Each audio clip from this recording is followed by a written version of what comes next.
Assalamualaikum warahmatullahi wabarakatuh. Di sini saya Yusuf Maulana, NPM 10 dari kelas C. Di sini saya mencoba menjawab UTS dari komunikasi bisnis. Komunikasi antar budaya menurut para ahli.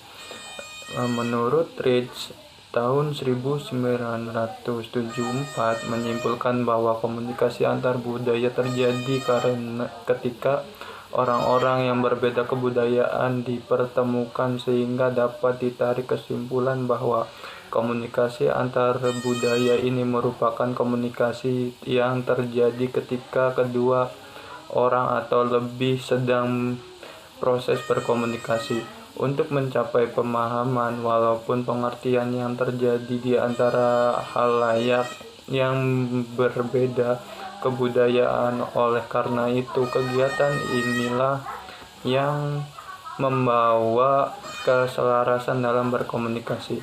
Fungsi komunikasi antar budaya. Adapun beberapa fungsi komunikasi antar budaya diantaranya adalah menyatakan identitas sosial.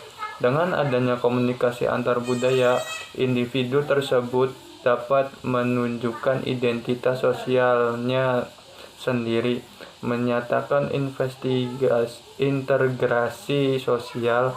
Komunikasi antar budaya dapat menyatukan dan mempersatukan antar pribadi dan dalam interaksi tersebut menambah pengetahuan. Komunikasi antar budaya ataupun dapat memberikan wawasan yang baru, bahkan wawasan yang belum pernah diketahui oleh individu tersebut. Hubungan interaksi selain itu, komunikasi antar budaya juga dapat menciptakan hubungan yang komplementer serta hubungan yang selaras. Di dalam komunikasi antar budaya pun juga terdapat fungsi sosial, diantaranya adalah wawasan. Pada umumnya, kegiatan komunikasi antar budaya terjadi ketika komunikator dan komunikan yang berbeda budayanya. Fungsi ini banyak digunakan oleh media massa penghubung. Komunikasi antar budaya ini dapat juga dijadikan sebagai jembatan bagi setiap individu yang memiliki kebudayaan yang berbeda. Biasanya beda individu atau lebih akan menyiapkan presentasi mereka yang berbeda-beda. Sosialisasi nilai. Di sini fungsi komunikasi antar budaya dapat memberikan ajaran dan perkenalan nilai-nilai dari suatu kebudayaan suatu masyarakat lain. Menghibur. Dalam hiburan pun juga ada kegiatan komunikasi antar budaya. Hal ini dapat ditemukan seperti di saat menonton tarian lainnya, bahkan drama sekaligus. Tujuan komunikasi antar budaya. Komunikasi antar budaya terjadi bertujuan untuk mengurangi tingkat ketidakpastian, seperti halnya ketika ada dua individu yang sedang berkomunikasi, namun kedua individu tersebut menggunakan bahasa yang berbeda-beda karena kebudayaan yang berbeda. Sehingga komunikasi antar budaya inilah yang akan berperan sebagai alat untuk mengurangi tingkat ketidakpastian logika ataupun definisi dari topik yang sedang dibicarakan. Bahkan komunikasi antar budaya juga bertujuan sebagai alat efektif berkomunikasi antar informasi yang disampaikan itu dapat dimengerti dan efektif. Komunikasi verbal dan non-verbal.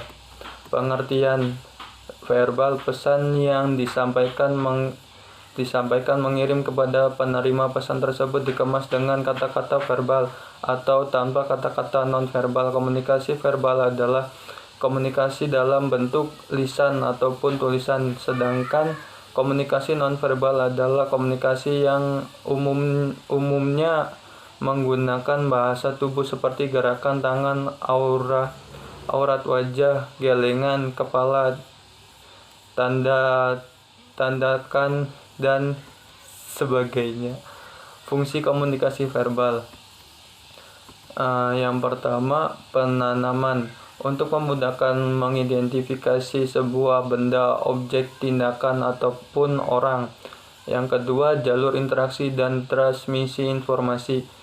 Menyampaikan emosi, informasi, empati, maksud, dan berbagai lain hanya dengan menggunakan kata-kata ataupun kalimat.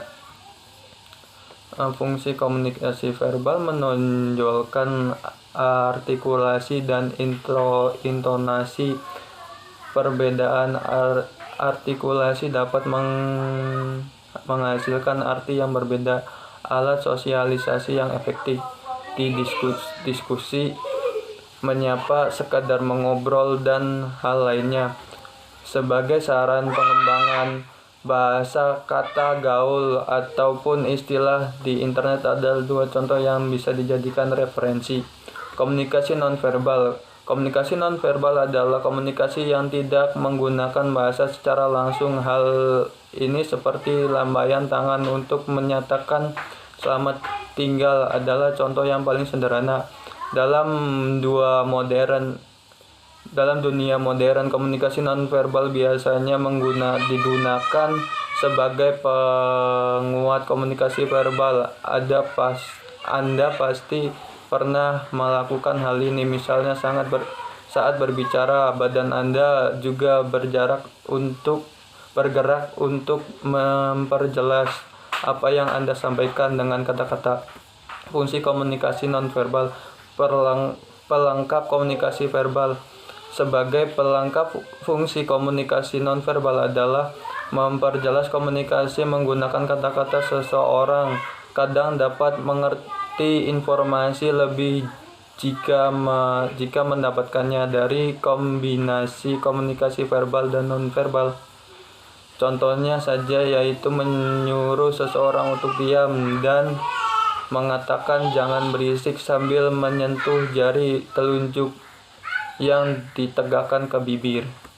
Di sini saya akan mencoba mempraktekkan contoh dari komunikasi verbal dan nonverbal. Contoh dari komunikasi verbal yaitu ketika kita berpidato atau berbicara dengan seseorang, kita berbicara sambil memainkan tangan kita untuk menunjukkan ekspresi wajah dan ekspresi kita. Contoh dari yang nonverbal yaitu menyuruh orang dengan cara menyuruh orang diam, jangan berisik, dengan cara menempelkan jari telunjuk kita ke mulut kita seperti ini dan berbunyi shh. Itulah contoh komunikasi verbal dan nonverbal. Sekian dari saya, kurang lebihnya mohon maaf. Wassalamualaikum warahmatullahi wabarakatuh.